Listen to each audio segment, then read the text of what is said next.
Congress MLC అభ్యర్థులు ఎవరన్నా ఉత్కంఠకు end card వేసింది హస్తం పార్టీ. పార్టీ ప్రజల కోసం నిత్యం ఆరాటమే కాదు, పోరుబాట పట్టిన ఇద్దరు అభ్యర్థులను ఖరారు చేసింది. చివరి నిమిషంలో మార్పులు చేసినా అంతా మంచి కోసమే అంటుంది గ్రాండ్ ఓల్డ్ పార్టీ. ఇంతకీ ఆ అభ్యర్థులు ఎవరు?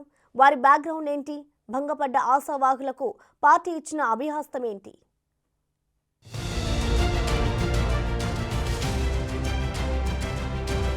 ఎమ్మెల్యే కోటాలో కాంగ్రెస్ పార్టీ ఎమ్మెల్సీ అభ్యర్థులు ఖరారయ్యారు. 2 స్థానాలకు గాను మహేష్ కుమార్ గౌడ్, బల్మూర్ వెంకట్ పేర్లను ఏఐసీసీ ఫైనల్ చేసింది. చివరి నిమిషంలో ఎవరు ఊహించని మార్పు చేసింది కాంగ్రెస్ హైకమాండ్.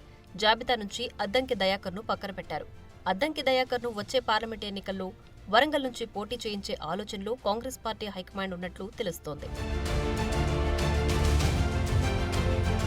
బీసీ కోటాలో మహేష్ కుమార్ గౌడ్ దక్కించుకోగా మరో స్థానానికి ఎన్ఎస్యూఐ అధ్యక్షుడు బల్మూర్ వెంకట్కు అవకాశం దక్కింది.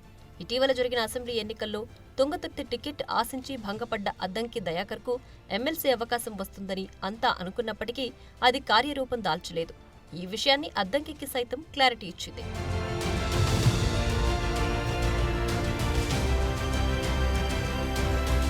మహేష్ కుమార్ గౌడ్ పీసీసీలో చాలా కీలకంగా ఉన్నారు. వర్కింగ్ ప్రెసిడెంట్ కూడా. మొన్నటి ఎన్నికల్లో వెంకట్ హుజూరాబాద్ టికెట్ ఆశించారు.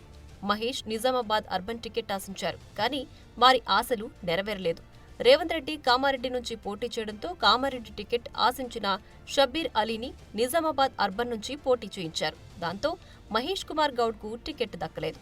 దీంతో వెంకట్, మహేష్లకు ఈసారి ఎమ్మెల్సీలుగా అవకాశం కల్పించింది కాంగ్రెస్ హైకమాండ్. కష్టించే కార్యకర్తలకు సముచిత స్థానం ఉంటుందని కాంగ్రెస్ ఎమ్మెల్సీ అభ్యర్థి మహేష్ కుమార్ గౌడ్ అన్నారు. తప్పనిసరిగా అందరికీ అవకాశాలు దక్కుతాయని చెప్పారు. కాంగ్రెస్ పార్టీ గొప్ప పార్టీ. కష్టపడ్డ ప్రతిభానికి ముందో వెనుకో న్యాయం చేస్తారని చెప్పడానికి ఇది తార్కాణం. చాలా ఏళ్ళుగా కాంగ్రెస్ పార్టీలో ఉన్నాను. పార్టీ కూడా నాకు అవకాశాలు ఇచ్చింది. 2 మార్లు ఎమ్మెల్యేగా పోటీ చేసే అవకాశం ఇచ్చింది. కష్టకాలంలో గెలలేకపోయాం.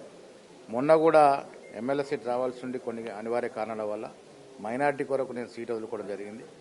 ఆ వదులుకున్న ధర్మిలా ఆర్ఎన్ఎస్లో ఉన్నాం, ఇన్నేళ్ళు కష్టపడుతున్నాం కాబట్టి న్యాయం చేయాలనే దృక్పథంతో ఇవాళ ఎమ్మెల్సీగా నాకు అవకాశం ఇచ్చింది. సో పార్టీ పెద్దలందరికీ ధన్యవాదాలు చెప్తా ఉన్నాను. కాంగ్రెస్ పార్టీలో ఉండి కష్టపడితే ఏదో ఒక రోజు న్యాయం జరుగుతుందని చెప్పడానికి మాకు ఇవాళ వచ్చినటువంటి అవకాశం ఇది.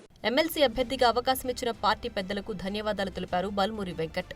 యువత, విద్యార్థి సమస్యలను కౌన్సిల్లో బలంగా వినిపిస్తారని చెబుతున్నారు ఆయన. ఏదైతే ప్రతిసారి కూడా కాంగ్రెస్ పార్టీ యువతని ప్రోత్సహించి అనేక మంది మాట్లాడతారు. కానీ ఈ రోజు బెస్ట్ ఎగ్జాంపుల్ పార్టీ సెట్ చేసింది. పార్టీ కోసము ఏమీ ఆశించకుండా కష్టపడితే కూర్చున్న జాగలనే పదవి వస్తుందానికి నిదర్శనం ఈరోజు బల్మూర్ వెంకట్కి ఎమ్మెల్యే కోటాలో ఎమ్మెల్సీ అభ్యర్థి లెక్క నన్ను ప్రతిపాదించడము. తప్పనిసరిగా పార్టీ నా పైన పెట్టుకున్న విశ్వాసాన్ని తప్పనిసరిగా పార్టీ మెరుగు కోసం, దానితో పాటు తెలంగాణ ప్రజల సమస్యలు పరిష్కరించే దిశగా బల్మూర్ వెంకట్ పనిచేస్తాడు.